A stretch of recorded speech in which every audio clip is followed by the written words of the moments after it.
আমরা মাছে ভাতে বাঙালি, মাছ পছন্দ করে না এমন মানুষ মনে হয় খুঁজে পাওয়া যাবে না। আর সেই মাছটা যদি হয় দুর্দান্ত স্বাদের, তাহলে তো কথাই নেই। আসসালামু আলাইকুম, কুকিং স্টুডিও বাই গিন্নি চ্যানেলে আপনাদেরকে আরও একবার ওয়েলকাম। আমি আজকে একটা বড় মাছের রেসিপি শেয়ার করব আপনাদের সাথে। আমরা সবাই কম বেশি মাছ রান্না করতে জানি, শুধু ধরনটা আলাদা হয়।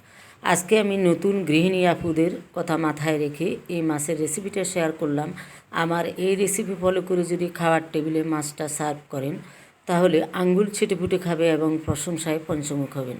তো চলুন কিভাবে তৈরি করি। আমি এখানে আজকে আড়াই মাছ দিয়ে এই রেসিপিটা তৈরি করব। এটা বড় সাইজের, তো আমি এখানে 7 পিস নিয়েছি। এটাকে আমি পরিমাণ মতো হালকা হাফ টিস্পুন পরিমাণে হলুদ, লবণ, মরিচ দিয়ে ভালো করে এপিট ওপিট করে মেখে নিচ্ছি।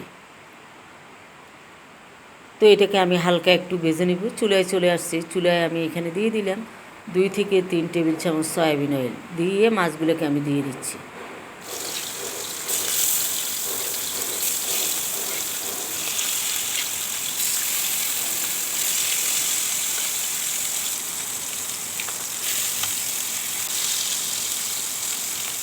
তো এবার আলতো হাতে আমি এই পিঠটা উঠিয়ে দিচ্ছি।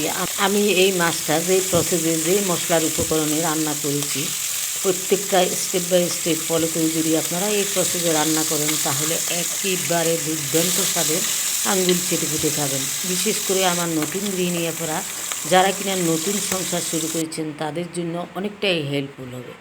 এখন অন্য একটা প্যান বসিয়ে দিয়ে হাফ কাপ সরিষার তেল অ্যাড করে দিলাম। দিয়ে এখন দিয়ে দিচ্ছি একটা রসুনকে পাতলা করে কেটে দিয়েছি, এতে করে ফ্লেভারটা অনেক বেশি ভালো আসে। 2 টেবিল চামচ পেঁয়াজ কুচি, একটা তেজপাতা, পরিমাণ মতো লবণ এবং কোয়াটার চা চামচ চিনি অ্যাড করে দিচ্ছি স্বাদের ব্যালেন্সটা ঠিক থাকার জন্য। একটু 2-3 মিনিট ভাজার পর ব্রাউন কালার আসার পর এখন বাকি উপকরণগুলো অ্যাড করে দিচ্ছি। এখানে আমি দিয়ে দিচ্ছি 1.5 টেবিল চামচ পেঁয়াজ পেস্ট এবং 1 টেবিল চামচ রসুন পেস্ট, 1 টেবিল চামচ টক দই।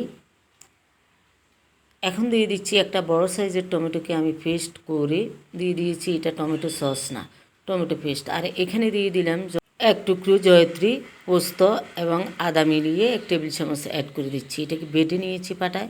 আর এখানে হাফ টেবিল চামচ করে হলুদ পাউডার এবং মরিচ পাউডার অ্যাড করে দিচ্ছি।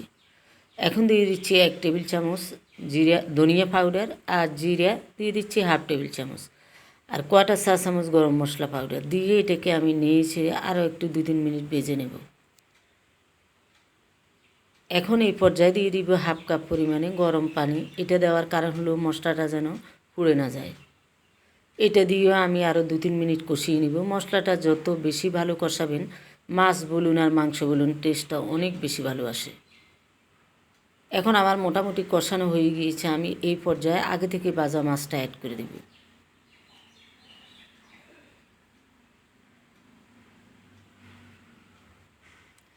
বরাবরের মতো আপনাদের কাছ থেকে চেয়ে নিচ্ছি, আমার রেসিপি যদি ভালো লেগে থাকে তো আমার চ্যানেলটা সাবস্ক্রাইব করে দিবেন এবং সাবস্ক্রাইব করে পাশে থাকা ঘন্টা চিহ্নতে ক্লিক করে দিবেন। এতে করে আমি যে কোনো নিত্য নতুন রেসিপি দেওয়ার সাথে সাথে নোটিফিকেশান পেয়ে যাবেন, চাইলে সেখান থেকে দেখে নিতে পারেন। আর বেশি ভালো লেগে থাকলে আপনাদের ফ্রেন্ডস ফ্যামিলির মাঝে শেয়ার দিয়ে ছড়িয়ে দিতে পারেন। যে বাজার তেলটা ছিল, মাছটা যখন ভেজেছিলাম সেই তেলটাও আমি অ্যাড করে দিয়েছি। দিয়ে এখন ঢাকনা দিয়ে আরও 3 থেকে 4 মিনিট অপেক্ষা করে এখন মাছটাকে আলতো হাতে উল্টিয়ে দিতে হবে। মাছটা উল্টিয়ে অবশ্যই দিতে হবে, এতে করে মশলাটা 2 দিকে ভালোভাবে ঢুকে। আর আপনাদেরকে আরও একটা কথা, লবণটা আপনারা সবসময় আগে অ্যাড করার চেষ্টা করবেন। লবণটা যদি পরে দেওয়া হয়, অনেক সময় দেখা যায় যে খাওয়ার সময় মাছের ভিতরে বা মাংসের ভিতরে লবণটা ঠিকভাবে ঢোকে না, সেই দিকে খেয়াল রাখতে হবে। এই জন্য লবণটা আগে অ্যাড করলে ভালো হয়। এখন আমি এখানে 1 কাপ পরিমাণে গরম পানি দিয়ে আমি অপেক্ষা করব এটা ফুটে ওঠা অবধি। এবার একটা টমেটোর অর্ধেকটাকে কেটে আমি দিয়ে দিচ্ছি। এখন ঢাকনা দিয়ে অপেক্ষা করব।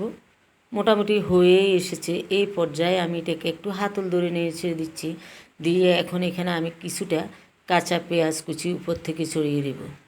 এই কাজটি অবশ্যই করবেন, খেতে দুর্দান্ত লাগে। কাঁচা পেঁয়াজের যখন একটা ঘ্রাণ আসে, খেতে গেলে স্মেল আসে, খেতে অনেক ভালো লাগে। আর দিয়ে দিচ্ছি আমি কিছু ফ্রোজেন করা পেঁয়াজকলি, দিয়ে দিচ্ছি গোটা কয়েকটা কাঁচামরিচ।